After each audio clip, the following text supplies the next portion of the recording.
vous définissez comme la cantine la plus engagée. Ouais. Parce qu'il y a beaucoup d'entrepreneurs ou de chefs d'entreprise ou de clients qui ne comprennent pas comment ils vont avoir un retour sur investissement avec le branding. Et ça, c'est très dur d'expliquer à tout le monde que quand tu fais de la notoriété, c'est sur le long terme. C'est du long terme, on vous l'a dit. Donc, tu as 1 million de personnes qui ont vu ça. L'idée, c'est de surcommuniquer, d'avoir de l'audace pour faire passer ton message. Là, c'est une mine d'or qu'on a avec toi. C'est de très, très bons conseils. Et pour visionner nos backstage, avoir le résumé du podcast et plein de conseils exclusifs, inscrivez-vous à la newsletter. Bonjour et bienvenue dans Brand Apart, le podcast des marques à part. Ici, on parle branding avec des pros qui nous donnent des conseils et des hacks pour créer et faire vivre des marques mémorables. Ici, c'est zéro bullshit, que vous soyez entrepreneur, créatif ou tout simplement curieux, on vous invite chez nous. Et pour ce premier épisode, on reçoit Cassandre, Head of Brand chez Food Chéri. Bienvenue Cassandre. Merci, salut. Salut, alors tu inaugures notre appartement, comment tu le trouves? Bah, très beau. Je suis surtout allée sur la terrasse que je trouve très sympa avec le soleil. Ouais, merci, Ouais. les couleurs, tout te plaît. Ça me plaît beaucoup. On est au J'adore. top. Alors Cassandre, est-ce que tu peux nous parler un peu de ton métier et ce qui t'a amené à rejoindre une entreprise aussi engagée que Food Chéri? Oui, bien sûr. Du coup, moi, je suis arrivée chez Food Chéri en décembre dernier, donc tu vois, ça fait quelques mois que je suis là-bas. Et avant, j'ai bossé dans des boîtes où j'adorais le branding, vraiment leur univers, le storytelling et tout ça. Donc, j'ai bossé chez My Little et chez Frischti. Et aujourd'hui, Food Chéri, donc je suis ravie et je voulais aller dans une boîte qui était un petit peu plus engagée, tu vois, sur le marché et qui restait toujours dans l'univers de la food. C'est pour ça que je les ai rejoints. Top. Voilà. Et c'est quoi Head of Brand alors? Alors, Head of Brand, c'est un très grand mot qui décrit notamment l'image de marque. En fait, quand tu es Head of Brand, tu dois être garant de l'image de marque, de tous les contenus, tu vois, qui sont délivrés. Donc, ça peut être du social media, de la relation presse, c'est hyper large, des partenariats, de l'animation de marque. Enfin, c'est très 360 sur l'image de ta marque. Ok. Alors, pour ceux qui ne connaissent pas Food Chéri, vous vous définissez comme la cantine la plus engagée. Ouais, c'est bien ça. Alors moi, il faut savoir, je raconte un petit peu ma vie. Pour la petite histoire, moi, j'ai consommé Food Chéri en 2018. Ok, très précis. Ouais, très précis. 2018. Ouais, 2018. Okay. Et j'étais dans un grand groupe. C'était la dernière fois d'ailleurs que j'étais salariée. Et j'étais dans le 18e à Paris. Je ne sais pas si vous connaissez le 18e arrondissement de Paris. Si. On trouve tout, les kebabs, asiates. Je mangeais même dans un restaurant congolais pour vous dire. Donc je trouvais tout. Donc 25 kilos plus tard, il y a un collègue qui me dit « Mais pourquoi tu commandes pas Food Chéri en fait ?» Je dis « Mais c'est quoi ?» Je commence à aller, entrée, plat, dessert. Ouais. Et c'était top. Et c'est là que j'ai compris qu'on pouvait manger sainement, que ça pouvait être bon, on pouvait se calmer, arrêter de manger des kebabs tous les jours et manger bien. Donc Food Chéri, déjà merci pour ça, je tenais on est ravis. à mettre l'accent sur ça. Donc comment c'est, Cassandre, toi qui rejoins Food Chéri en décembre 2023, ouais. Comment tu prends le coche directement pour t'imprégner de l'engagement de la marque, de ses valeurs, etc. En fait, déjà, tu vas au cœur du métier. C'est-à-dire que nous, tu vois, chez Food Chéri, on est 220 personnes. Tu as la moitié des personnes qui sont dans les cuisines, à Sucy-en-Brie, en banlieue parisienne. Donc, tu vas faire des journées avec eux, tu regardes comment ils bossent. C'est hyper intéressant parce que notre métier premier, ça reste de la cuisine. Tu vois, on est cuisinier, on a des chefs qui travaillent tous les jours, qui font de la food, qui prennent plaisir à le faire. Donc, le premier truc pour un peu sourcer la marque, c'est d'aller, tu vois, directement dans les cuisines. Et après, sur le levier plutôt engagement, on a un responsable engagement, donc un responsable RSE. Et l'idée, c'est que j'ai vachement discuté avec lui parce que moi, j'y connaissais rien sincèrement à la RSE. Ça m'intéressait, mais j'avais pas cette expertise métier. Et du coup, de discuter avec lui, ça m'a vachement ouvert des portes. J'ai commencé à comprendre des choses et je continue encore à bosser main dans la main avec eux parce que je connais pas tout, mais sincèrement, ça m'a aidé. C'était cool. Top. Voilà. Et comment ça se retranscrit au quotidien justement de travailler? Quelles sont tes principales missions? Alors, c'est très large. Donc déjà, à la brand, nous, on est une équipe de 6 personnes. Donc, j'ai une personne qui s'occupe de tout ce qui est communication, donc plutôt social media, influence, relations presse. Une autre personne qui est plus sur l'animation des marques, donc les partenariats, ton plan d'animation sur l'année, donc tes temps forts. Ça peut être, je sais pas, du Noël, du back to school en septembre, tous les temps forts de ta marque. Et après, toute une équipe créative. Donc, j'ai une directrice artistique qui est aidée aussi dans les alternants en DA et en concepteur-rédacteur. Donc, tu vois, ça fait plusieurs pôles de métiers au sein de la brand. Donc ça, c'est trop intéressant. Et les missions principales, je dirais, moi, j'ai une vision très macro sur la brand. Donc, je vais regarder tout ce qui est image de marque. Donc, est-ce qu'il faut faire du re-challenge notamment, tu vois, à ton book, à ta plateforme de marque. Je vais regarder tous tes partenariats, tes opérations de notoriété sur l'année, des grands temps forts, etc. C'est plus dans ce sens-là. Et je chapeaute du coup toute cette équipe qui font le run au quotidien. C'est du boulot, hein. Ouais, mais c'est cool. En vrai, c'est cool. Et est-ce que tu pourrais nous expliquer comment vous pensez la stratégie de marque de Food Chéri et comment est-ce que ça vous permet de vous différencier sur le marché? La stratégie de marque, déjà tout part du budget qu'on fait du coup là, lancement, je suis en plein budget pour 2025. En fonction de ton budget, tu vas regarder ce que tu as envie de faire sur l'année, tes objectifs, ta strat. Nous, je sais qu'on a des enjeux de notoriété. On veut vraiment être différenciant par rapport à la concurrence, vraiment, donc la cantine la plus engagée. On veut que tout le monde nous connaisse. Aujourd'hui, c'est pas encore totalement le cas. On est très niche, c'est du B2B, c'est pas forcément... C'est un peu moins simple que le B2C pour vraiment parler mass market. Donc, on essaie vraiment de créer des temps forts de notoriété. Donc, c'est comme ça moi, que je vais construire ma stratégie sur 2025. Et après, je vais regarder tout ce qui est cohérent. Tu vois, par exemple, là, je pensais à un peu retravailler notre plateforme de marque. Ça, c'est des gros enjeux sur l'année. Ok. Est-ce que tu sais là déjà ce que tu aimerais bouger un petit peu dans la plateforme? Ouais. Plateforme de marque, on est en plein dedans, on est en train du coup de la rebrander. Okay. Et moi, quand je suis arrivée chez Food Chéri, vraiment ce que je me suis rendu compte, en fait, c'est qu'il n'y avait pas vraiment de plateforme de marque. En fait, tu n'avais pas un book, une sorte de bible où mes équipes qui venaient d'arriver, parce que j'ai recruté du coup ces personnes-là, n'arrivaient pas forcément à avoir la vision de la marque, que ce soit sur le storytelling, sur la direction artistique. Donc, tu vois, comment tu fais tes shootings, comment tu fais tes vidéos, toutes les couleurs, le graphisme, etc. C'était pas clair. Et c'est à ce moment-là où je me suis dit, intéressant de creuser, faut donner en fait de la vision. Et pour ça, il faut une nouvelle plateforme de marque. Et c'est comme ça qu'on la travaille.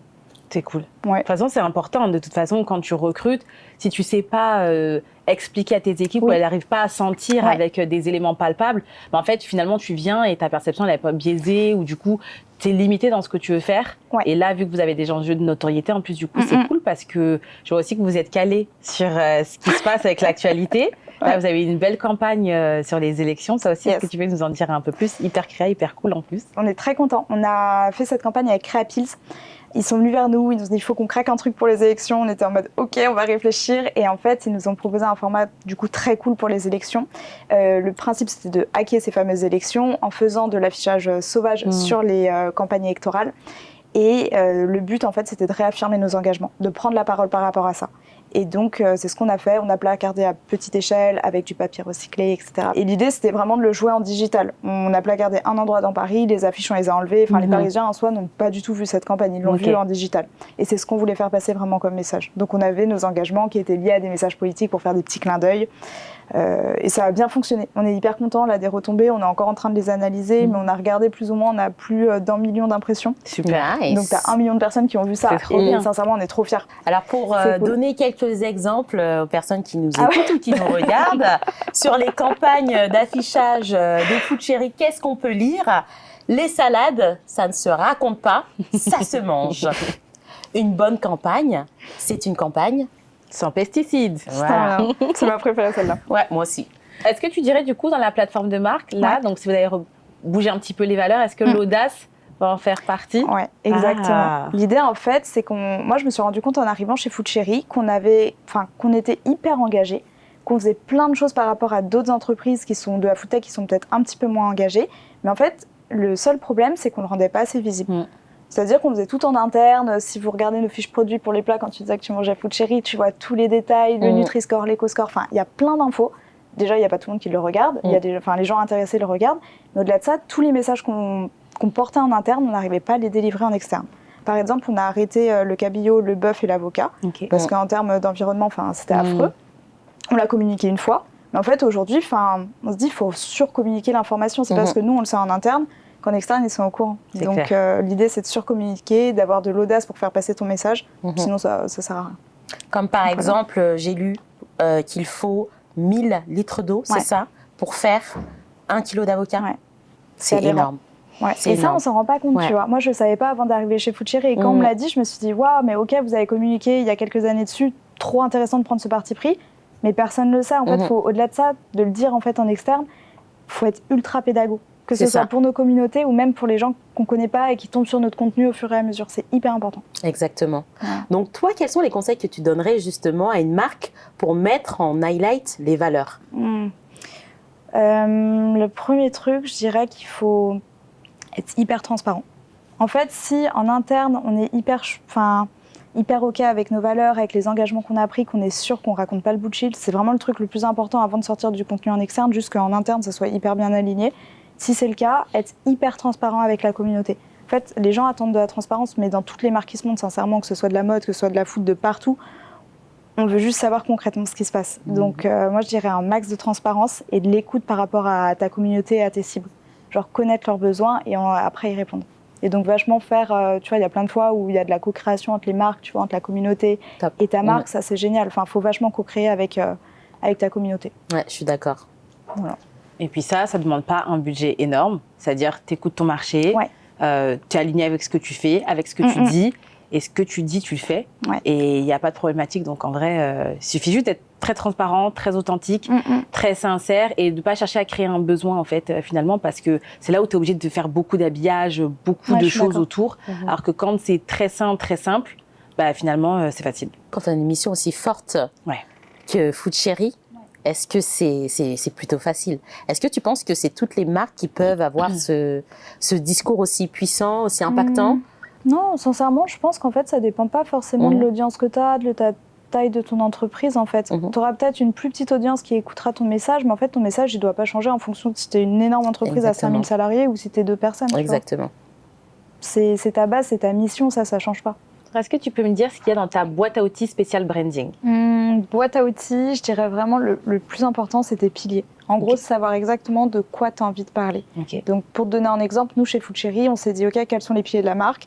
On a envie de parler de food, donc le côté gourmand, tu vois, limite le côté un peu food porn. Enfin, tu peux faire du food porn avec des légumineuses, ta carte à 50% veggie, enfin, c'est possible en soi. Il faut pas juste un énorme burger ou...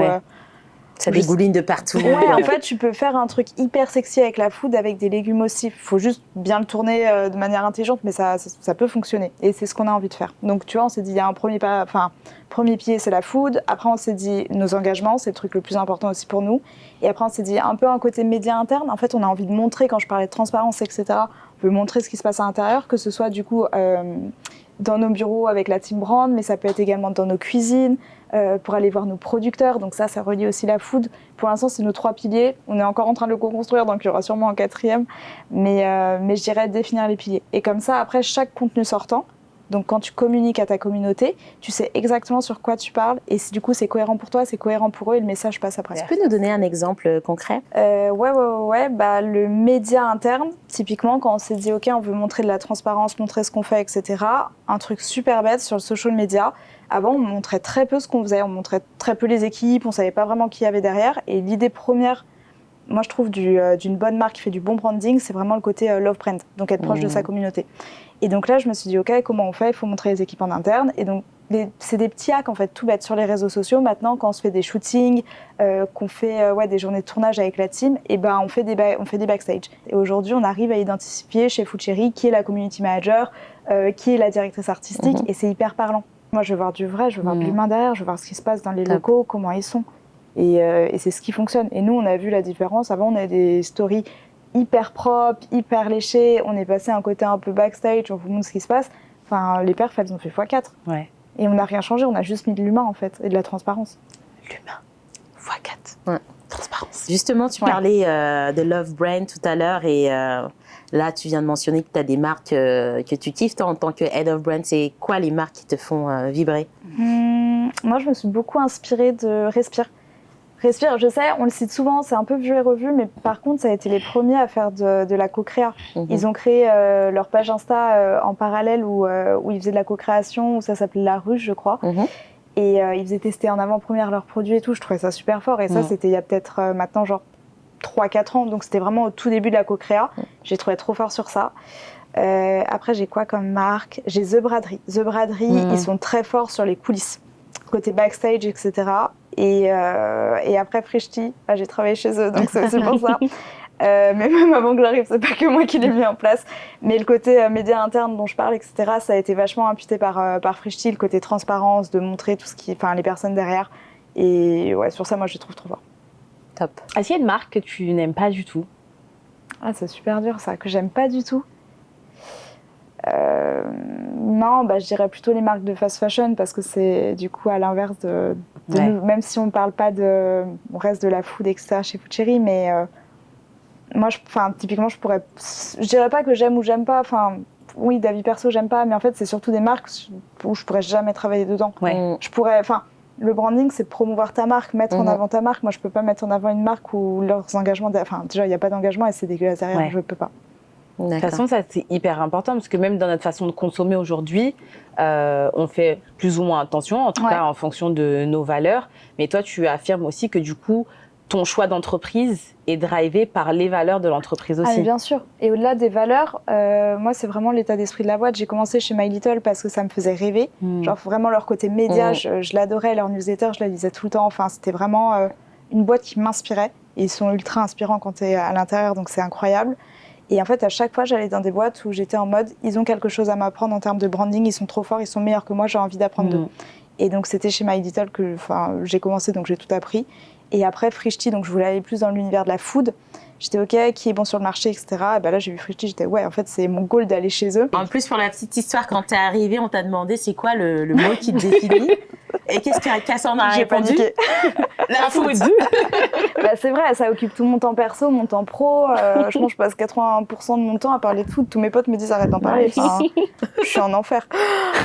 Tu peux être notre amie, nous on aime bien manger. On aime bien d'ailleurs, tu nous as pas ramené de plate, Food Chéri, la table est vide. C'est vrai que j'aurais ramené du Food Chéri. On est là dans la pluie, le frigo est vide. Promis, je vous ferai une livraison. Merci. Tu nous as dit aussi que du coup vous étiez dans le processus de rebranding avec Food Chéri. Comment est-ce que tu intègres ça? Et là, tu es en train de t'attaquer à quel sujet? Gros sujet, la plateforme de marque. Plateforme de marque, je pense que quand tu es head of brand, c'est le plus gros taf que tu peux mener sincèrement sur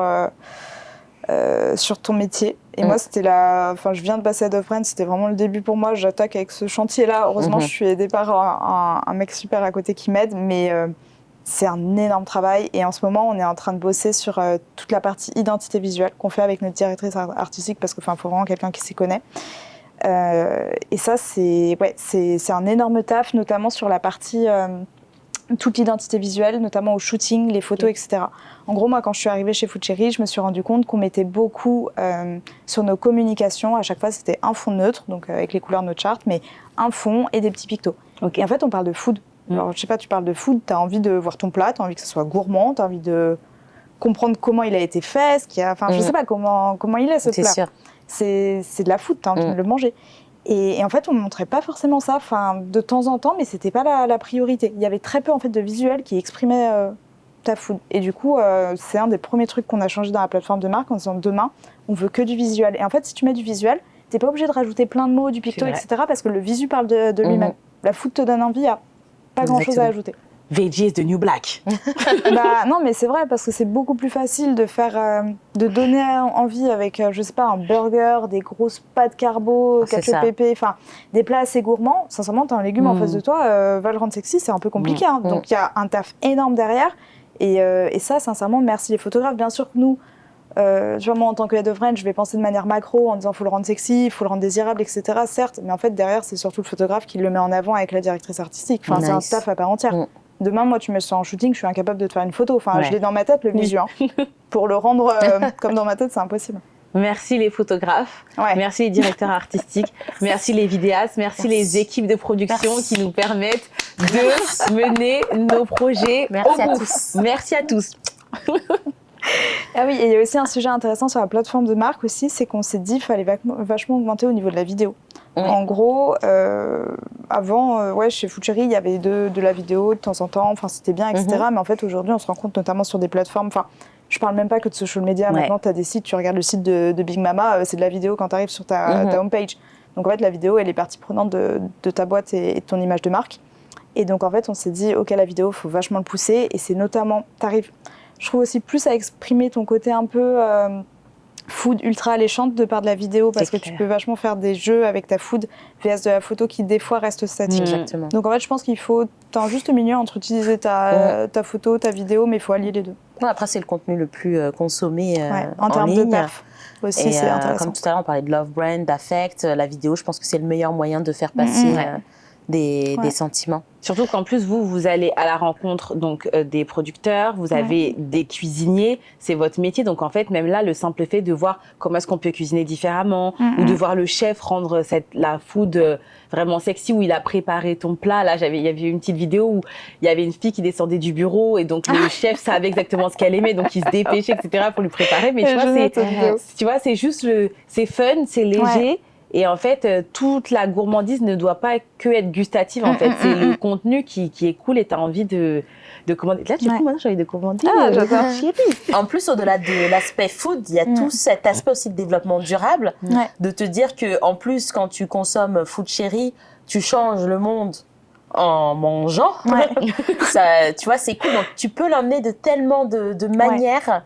Et c'est vraiment cool. Du coup, est-ce que tu peux nous teaser qu'est-ce qui va se passer? Qu'est-ce qu'on va découvrir prochainement dans votre nouvelle plateforme de marque? Tu peux nous dire? Plateforme de marque, sincèrement, au niveau visuel, ça va vachement changer. Au niveau de la photo, vraiment, on a pris un tout nouvel axe qui va être très, très cool. Donc, j'ai déjà teasé, mais ultra gourmand, ultra sexy food, ultra désirable, ça va être génial. T'as un petit exemple à nous donner, concret, exactement, d'une idée topissime qu'on va découvrir bientôt? Moi, en termes de shoot, là, je vous parlais d'aller voir nos producteurs. On l'avait fait il y a quelques années. Moi, j'étais pas encore arrivée chez Food Chéri, mais là, j'ai vraiment envie d'y aller à fond, avec de la vidéo, de la photo, vraiment faire un truc 360 chez eux. Il y a aussi... j'ai très envie de shooter dans nos cuisines, à Sucy-en-Brie. Le côté proche de tes chefs, qui te montrent exactement comment ils fonctionnent chaque jour, comment ils font la food. Ça, j'ai envie de le faire. Donc ça peut être pas mal. Même votre circuit. Ce serait marrant de suivre une petite aubergine, je dis n'importe quoi, mais tout le petit chemin. Comment est-ce qu'elle arrive dans l'assiette, le cours qu'elle prend, comment elle arrive dans l'assiette. Ouais, ça c'est chouette. Ouais. Il y a plein de formats, j'essaie de réfléchir là. Moi-même, je suis en train d'imaginer des contenus pour Food Chéri. J'adore, n'hésitez pas. Faites-nous des propositions, on est chaud. Oui, ça fait trop bien. Il y a les 2 gros shootings. En fait, quand tu refais ta plateforme de marque, tu dois tout rebrander. Donc en fait, c'est un taf juste énorme et ça prend... une fois que tu as réfléchi à ta plateforme, la mise en place, ça peut te prendre plusieurs années, plusieurs mois, voire plusieurs années. Donc là, dans les cuisines, chez nos producteurs, des questions trop bêtes, tes plats en pack shot là, qu'on voit sur le site.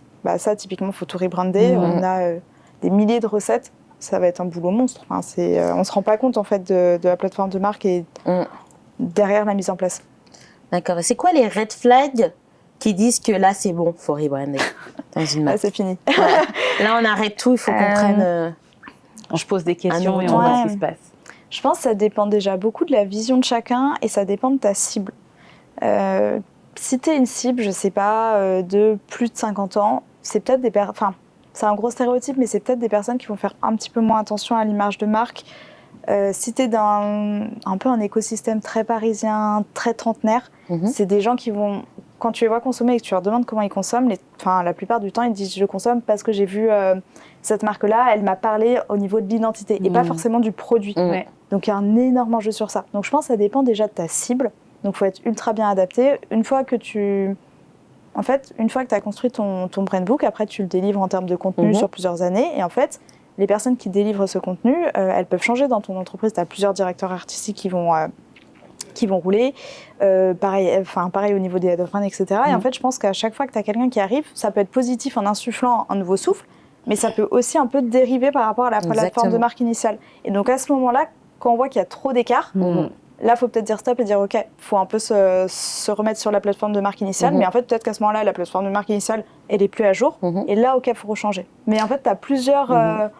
c'est assez compliqué. Il y a différents facteurs. C'est ça. Ouais. D'où l'importance, comme tu disais, d'avoir une Bible hyper important. de ta brand. Bien sûr. Toi qui es arrivé en décembre, OK, tu n'avais pas forcément l'outil nécessaire pour te dire oui, c'est dans cette direction qu'on va aller. C'est très dur du coup. Donc, tu as dû beaucoup bosser pour pouvoir le créer. Mais après toi, il y aura... Voilà. Enfin, on espère que tu resterais longtemps, bien sûr, chez Food Chéri. Ah bon, t'es là. Mais ouais, il faut poser les fondations de sa marque et les poser correctement. Parce que peu importe que vous soyez 5 collaborateurs ou 1000 collaborateurs, il ne faut pas que ça bouge. Non. Non, tu prends du temps à réfléchir, c'est des trucs qui sont super smart, qui sont très macro, enfin tu peux pas te permettre de faire des pas de côté. Des fois forcément tu auras forcément des pas de côté à un moment ou à un autre, une nouvelle idée, enfin ta marque elle vit en soi, hein, au fur et à mesure des années, tu peux pas non plus être collé à quelque chose, mais il faut au moins que, je sais pas, à 90% du temps, ça colle à ta plateforme de marque, tu peux pas te permettre de faire des pas de côté, sinon tu perds tout le monde derrière. Exactement. Okay. Et de toute façon, au moins tu as un référentiel. Parce que des fois, il y a plein d'entreprises qui ne savent pas ce qui se passe, pourquoi il y a un problème et comment est-ce qu'on va le régler. Donc, ils vont changer plein de choses. Alors qu'en fait, finalement, si tu retournes à la source et que tu te rends compte, OK, on n'a pas de brand book, on n'a pas de plateforme de marque, ou alors elle est plus alignée ou elle est plus accurate parce qu'on a des nouveaux enjeux. Et en fait, du coup, tu peux juste retourner à la source et soit on n'a pas respecté, il faut qu'on se réaligne, soit il faut qu'on update et qu'on se rend compte qu'on doit se rechallenger et qu'on doit avancer. En fait, c'est que ça. Et du coup, si tu n'as pas ce socle-là dès le début, finalement, tu vas déconstruire plein de choses qui fonctionnent peut-être déjà et tu te tires une balle dans le pied. Alors qu'en fait, si tu l'as posé, tu sais qu'en fait, tu dois juste revenir là. Et OK, là, c'est ce qui fait qu'aujourd'hui, il y a un problème dans le circuit. Et en fait, du coup, ça débloque tout très, très facilement. Et là, tu te retrouves à reprendre du plaisir, à retrouver des chiffres, à augmenter tes stats. Et aussi, il faut écouter le marché. Il faut aussi voir tout ce qui nous arrive. Il y a de l'IA, il y a de la créativité. On consomme tellement différemment. Que avant, voilà, on était devant la télé, on nous dit tu utilises telle lessive, tu bois telle eau, et on est là, oui. Et les céréales, c'est bon, et les produits laitiers, et on achète les Kinder pour les enfants, et c'est good. Alors qu'en fait, aujourd'hui, on se pose tous des questions. On veut savoir qui fait quoi, comment est-ce que la marque produit, comment est-ce qu'elle fait. On attend que la marque aussi prenne ses responsabilités. Et, tu vois, c'est cool de dire qu'en plus, vous le positionnez, quoi. On est la cantine la plus engagée. OK, let's go. Et en fait, tu peux pas retourner en arrière. Une fois que tu fais ça, tu dois être aligné avec ce que tu dis. Donc, branding. Plus la food. Puis, il faut pas oublier, on l'a pas évoqué, mais vous avez aussi Season. Ouais. C'était un petit mot à nous dire dessus. Bah, Season, c'est le petit bébé de Food Cherry, on l'aime trop. C'est du coup c'est les mêmes plats que Food Cherry. Sauf que donc il y a que par contre que les plats. Il n'y a pas les entrées et les desserts, mais du coup c'est des plats préparés comme chez Food Cherry. Et ce qui est très cool avec Season, c'est que c'est livré dans toute la France. Ça permet en fait dans tout ce côté transition alimentaire de l'exprimer à un plus grand nombre de personnes, tu vois, en touchant toute la France. Donc ça c'est chouette aussi. On est très fiers. Donc là, tu as eu double travail niveau branding. Ouais, du coup, tu as deux... ça, on n'y pense pas assez souvent. Et moi, je me rendais pas forcément compte avant. Je travaillais souvent que pour une marque. Mais j'aime bien le côté s'exprimer en B2B et d'un autre côté, s'exprimer en B2C. Ça te permet d'avoir un peu un levier vraiment hyper 360 des marques. C'est trop cool. Moi, j'aime bien. Et est-ce qu'il y a un socle commun ? C'est-à-dire en termes de vision, en termes de mission, et après, chaque marque a son identité propre, a ses valeurs, etc. Mais que ça se retrouve en fait finalement dans le groupe, quoi. Oui, on se regroupe sur la food et après c'est des marques totalement différentes parce que c'est pas du coup tu t'adresses pas aux mêmes personnes. Une fois tu as du B2B, une fois tu as du B2C, une fois tu es à Paris, première couronne, une fois c'est dans toute la France. Et du coup tes personas, ils varient aussi en fonction de ça. Donc c'est très dur de lier les deux marques. Et avant, on liait aussi beaucoup les marques alors que les identités visuelles étaient totalement différentes. Et avec ce travail de rebranding, on s'est vraiment dit aussi, on sépare les deux marques. OK, ça fait partie de Food Cherry SAS. Par contre, on s'adresse pas aux mêmes personnes. On n'a pas c'est pas les mêmes moyens les mêmes modes de consommation, etc. Donc, arrêtons de lier les deux marques. C'est, en termes de branding, faut pas faire ça. Voilà. Chaque marque, son branding. Ouais, exactement. Sa communication, sa cible et son activation. Bah, c'est comme ça que tu crées une marque ultra parlante qui est hyper identitaire. On va parler aussi collab. Ah ouais, j'adore. Ouais, vous faites beaucoup de collabs. Ah oui, tu trouves ? Chez Food Cherry. Moi, je trouve qu'on n'en fait pas assez. Comment vous les choisissez ? Quelles ont été vos collabs les plus impactantes ?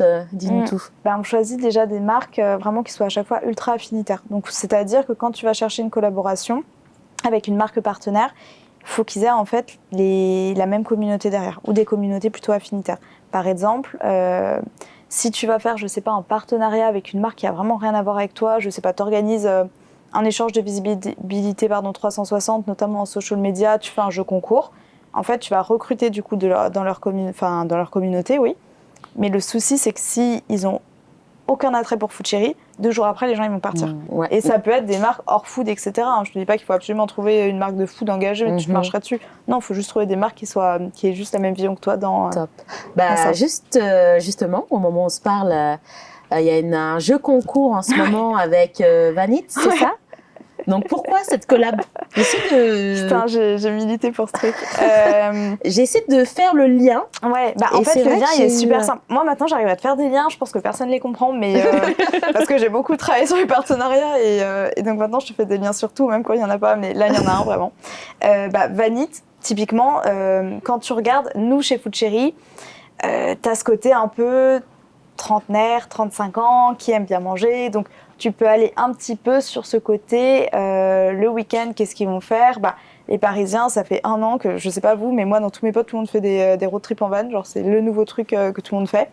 Donc, ça parle quand même aux Parisiens qu'ils ont besoin de nature, etc. Et Vanit, du coup, séjour en van, communauté ultra affinitaire. Quand tu vas faire, c'est du van, du coup, c'est des voyages responsables, etc. Donc, tu as le côté engagement qui se retrouve avec Food Cherry. Du coup, le lien, tu le fais comme ça pour moi. Mais oui, c'est pas de la food, etc. Mais tu peux aller plus loin en disant, tu fais tes 3 jours de van, en fait, dans ton van, t'as tous tes plats Food Cherry pour tes 3 jours, tu te prends pas la tête. Et ce serait quoi tes deal breakers, du coup, sur un co-branding? S'il y a une marque qui vient te chercher et qui aimerait faire une collab avec vous, à quel niveau tu dirais, moi, je ne recommande pas de faire une collab si il n'y a pas X ou Y facteurs réunis? Déjà, tu regardes leur image de marque. S'ils ont une bonne image de marque, donc ils sont clean dans leurs engagements, s'ils sont clean dans la manière, je sais pas, de s'exprimer avec leur communauté, si ça correspond en termes de vibe. Il y a un côté, dans le branding, tu as quand même un côté très vibe de ressenti qui est pas palpable. Donc c'est assez dur de l'exprimer, mais moi je vois si la marque elle match avec la marque pour laquelle je travaille. Donc tu as ce côté matching qui est pas trop palpable, donc c'est un peu compliqué, mais ceux qui travaillent dans le branding comprendront. On se sait. Et après l'idée de la collab, là on se parlait de Vanit, c'est un jeu concours, mais l'idée avec les collaborations et le co-branding, c'est faire des choses qui vont beaucoup plus loin, c'est des échanges de visibilité de manière 360. Quand on dit 360, c'est-à-dire sur tous tes leviers, tous tes canaux, donc ça peut être du social media, de la newsletter, du site, des activations en physique, il faut aller beaucoup plus loin. Par exemple, on avait fait une collab avec Moto, les vélos électriques, sur Food Cherry. Et donc, sur le social media, on avait fait un jeu concours, mais après, on est allé plus loin, en le mettant aussi sur site, en trouvant notre storytelling. Je pense que pour le co-branding, c'est pas juste une question d'activation et de gain d'abonnés sur Insta. Bien sûr, c'est cool si ça le fait, mais en fait, il faut juste que ton idée, elle soit smart et que ton storytelling derrière, il soit incroyable. Et c'est comme ça que ça marchera. C'est l'idée que tu as derrière. Du coup, est-ce que tu peux nous dire comment est-ce que tu mesures le succès d'une bonne collaboration et est-ce que tu as des chiffres à nous donner, comme ça on peut vraiment rentrer dans le vif du sujet? Dans le détail. Comment tu mesures une bonne collab? Ça dépend des objectifs que tu t'étais fixés et qu'est-ce que tu as déclenché par rapport à ton co-branding. Donc par exemple, sur Moto, c'était principalement du jeu concours en social media sur Instagram. Donc tu vas regarder en effet ton nombre de nouveaux abonnés, tu vas regarder ta rétention derrière qui se barre pas 2 jours après, sinon ça ne sert à rien. Ton nombre d'impressions sur tous les contenus que tu as créés pendant cette campagne-là. Pour moi, c'était plus gros KPI, mais tu peux aller beaucoup plus loin. Si ta campagne elle est 360, tu vas regarder ton nombre de personnes qui ont regardé ton site à ce moment-là. Est-ce que tu as eu un pic de trafic sur ton site? Tu vas regarder un newsletter, tes opt-in. Est-ce que, je sais pas, ton taux d'ouverture, il est plus grand que d'habitude? Il est plus haut? Est-ce que tu as un taux de clic qui est exceptionnel? Il y a plein de leviers à regarder. Nous, là, on s'était concentré sur du social media et du Instagram. Donc, 2 KPI, c'était le recrutement et ton nombre d'impressions.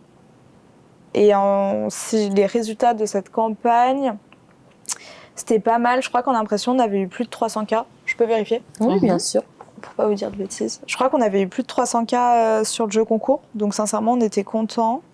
Ouais, 325K sur le jeu concours, sur le post-jeu concours. Donc en tout, après, il y a eu d'autres stories et tout. Donc je dirais 340K pour cette campagne. Donc ça, c'était chouette. Et recrutement, on n'avait pas tant recruté que ça. J'ai pas le chiffre en tête. On avait fait beaucoup d'impressions, on n'avait pas forcément converti derrière, donc on était un petit peu déçus. Ouais. Mais en soi, je dirais que 80% de l'objectif a été atteint. Cette campagne a été vue, les marques étaient ultra affinitaires, le message était super clair, il y a eu beaucoup d'impressions. Ouais. On ne fait pas 340K d'impressions normales si on ne fait pas du co-branding avec d'autres marques. Donc non, c'était une belle campagne. Mais j'ai bien aimé en plus ce que tu as dit, parce que quand on parlait des KPI et donc comment est-ce qu'on peut mesurer, parce qu'il y a beaucoup d'entrepreneurs ou de chefs d'entreprise ou de clients qui ne comprennent pas comment ils vont avoir un retour sur investissement avec le branding. Ouais. Et donc, ils s'attendent tout de suite à ce que les chiffres augmentent et puis que Non. les ventes explosent. Alors qu'en fait, il y a la rétention, il y a le nombre de nouveaux abonnés, il y a différents maîtrises, le taux d'engagement, Ouais. différents maîtrises à aller chercher. Et c'est là où tu te rends compte, est-ce que tu as une love brand? Est-ce que ton audience est la bonne? Est-ce que tu communiques le bon message? Est-ce que ton storytelling est assez fort pour qu'il y ait de l'engagement? Et en fait, le retour sur investissement, il est là. Est-ce que les gens continuent de te suivre? Est-ce qu'il y a des nouvelles personnes qui arrivent? Est-ce qu'on t'aime? Est-ce qu'on continue d'acheter? Enfin, tu vois, c'est tout ça. Je suis d'accord. Alors que le branding, nous, on le dit beaucoup, c'est beaucoup d'émotions, c'est beaucoup de feeling. Ouais. C'est pas palpable. Et les gens attendent des chiffres extraordinaires alors qu'en fait, personne ne peut te dire, fais ta brand. Demain, tu as 1 million de chiffre d'affaires. C'est impossible. Mais ouais, et ça, c'est une question hyper intéressante. Enfin, moi, c'est vraiment le sujet sur lequel je me bats, je pense, tous les jours, de faire capter le branding aux personnes qui ne comprennent pas. Et en fait, moi, la meilleure manière pour l'exprimer, c'est vraiment que je dis, donc, le branding, c'est de la notoriété. Enfin, moi, head of brand, pour moi, c'est juste faire... Enfin, c'est juste... le sujet le plus important, c'est de faire de la notoriété. Faire que ta marque soit connue. C'est vraiment ça, si tu dois résumer le poste de brand. Enfin, pour moi, c'est de la noto, c'est de l'awareness. Et donc, quand tu regardes en fait ton funnel d'acquisition, donc à la fin où tu as de l'acquise, donc ton CA il augmente, etc., le premier pilier de ton funnel, c'est la noto. Après, tu as le côté... tu as quand même plusieurs piliers entre le côté où tu fais ta notoriété et à la fin, tu as l'acquisition. Mais en fait, si tu ne travailles pas ta notoriété, tu n'auras pas d'acquise à la fin. Et le souci, c'est que du coup, le KPI, ce que tu vas regarder pour ta notoriété, ça va être notamment ton nombre d'impressions, parce qu'il faut que ça soit vu par le plus grand nombre. En termes d'acquise, ça va être ta conversion. Mais en fait, entre-temps, tu as d'autres passerelles. Et si tu ne poses pas ta noto, tu n'as pas ton acquise derrière. Et ça, c'est très dur d'expliquer à tout le monde que quand tu fais de la notoriété, c'est sur le long terme. Exactement. À part si tu as un pic, tu peux faire des grosses campagnes comme on a fait là pour l'élection européenne qui coûte quand même un budget, où tu as un nombre d'impressions qui est dément comparé à d'habitude. Donc là, tu fais un pic de notoriété, un pic d'impressions. Genre là, on a fait plus d'1 million d'impressions pour cette campagne, donc c'est énorme. On ne fait jamais ces chiffres-là. Mais ça reste exceptionnel. Il faut, pour moi, dans ta noto, tu as 2 parties. Tu as tes gros coûts. Donc que tu fais, moi idéalement je trouve que pour une marque c'est trop bien de le faire 1 fois par an, voire 2 fois par an si t'as un petit peu de budget. Après tu peux trouver des hacks un peu malins et t'es pas obligé de mettre des milliers et des cents dans ces campagnes-là. Et après tu as ton run sur toute l'année et ton run il est constitué de ton social media en organique, tu peux aussi mettre du paid, de ton influence, de tes partenariats. Mais en fait faut le travailler au fur et à mesure pour qu'ensuite ça amène ton acquise. Exactement. Et ça amènera jamais ton acquise, enfin c'est du long terme, je suis désolée, pour moi c'est du long terme. Okay. C'est du long terme, on vous l'a dit, on vous le répète tous les jours, c'est une relation long terme. Ouais. Et donc, il faut comprendre qu'à partir du moment où on s'implique et on s'investit dedans, et ben en fait, tu le mesures au fur et à mesure, etc. Mais c'est pas instantané, ça n'arrive pas du jour au lendemain et le succès n'existe pas comme ça. Et c'est un travail de fond, même si tu as tous les millions que tu veux, ça va peut-être plus vite pour faire ce que tu veux. Je pense que ça va plus vite. Mais ça n'empêche qu'il y a beaucoup de marques qui avaient des gros budgets qui se sont quand même cassés la gueule. Donc, parce qu'après, il faut aussi le dépenser intelligemment. Demain, on peut te dire, tu as une énorme pocket en branding. Premier truc auquel tu vas penser, c'est de faire de la télé, faire de l'affichage dans le métro. En fait, ouais, trop bien, tu vois. Enfin, à la limite, tu mets un petit code promo dessus, ça te fait de l'acquise derrière, et là, ça te fait de la conversion. Sauf que je suis pas persuadée qu'une campagne dans le métro, pour moi, ça reste des campagnes de notoriété, c'est pas des campagnes d'acquisition. Parce que, c'est mass market à souhait, donc tu touches pas, à part si c'était du B2C hyper large, je trouve que c'est pas le meilleur canal pour convertir. C'est vraiment, ça reste de l'awareness. Mais en soi, à terme, je sais pas, je pense que tu crames ta thune, genre. Ouais. Autant le travailler petit à petit et pas être connu de suite, mais ça se travaille, en fait, sur le long terme. Je suis pas persuadée. C'est un bon conseil. Très, très bon conseil. De toute façon, c'est toujours le long terme, quoi qu'il arrive. Parce que le problème, c'est que dès que tu as du gros budget, tu fais des grosses choses d'un coup, d'un seul. Et finalement, ça dure quelques temps, c'est assez éphémère. C'est super, tu as réussi ton opération. Mais après, du coup, pour rééquilibrer... par exemple, si tu utilises la moitié de ton budget sur une seule action dans l'année, le reste de l'année, du coup, c'est compliqué de de maintenir en fait ce que tu viens de faire. Ouais. En fait, tu avais un bon exemple. Tu as Gorillaz, quand ils sont arrivés, c'est un groupe allemand, vous savez, de la food tech. Quand ils sont arrivés sur le marché français, ils ont tapé très fort, très rapidement, parce que levée de fonds, ils avaient plein de thunes. Ils avaient vraiment plein de thunes, ça s'est cassé la gueule après, justement. Bon exemple. Mais à ce moment-là, ils avaient beaucoup d'argent. Ils se sont dit, OK, on arrive en France, on n'est pas connu, on va faire du branding, sachant qu'en plus, il y a des concurrents. Il y en avait plein à ce moment-là, c'était l'enfer, c'était la guerre. Et ils se sont dit, vas-y, on fait du branding, on va se trouver des partenariats de ouf. Ils se sont trouvés le partenariat le plus ouf qui soit, ils ont trouvé le PSG. Mais les sommes étaient astronomiques. Mais au-delà de ça, c'est qu'ils ont tapé très fort une fois, c'était très smart. Mais en fait, après, du coup, ça veut dire que sur tes années à venir, il faut garder le même budget, voire plus haut pour taper encore plus fort. C'est Et ça. si tu commences ça, tu peux pas. Enfin, à part si tu crames ta thune, mais tu peux pas faire ça. C'est impossible. Non. C'est pas pérenne, en fait, sur le long terme. Petit à petit. Ouais. Et au fur et à mesure, en fait, tu augmentes. Mais c'est vrai qu'après, tu es obligé de maintenir En fait, tu ce restes au niveau-là. top et tu peux. C'est compliqué.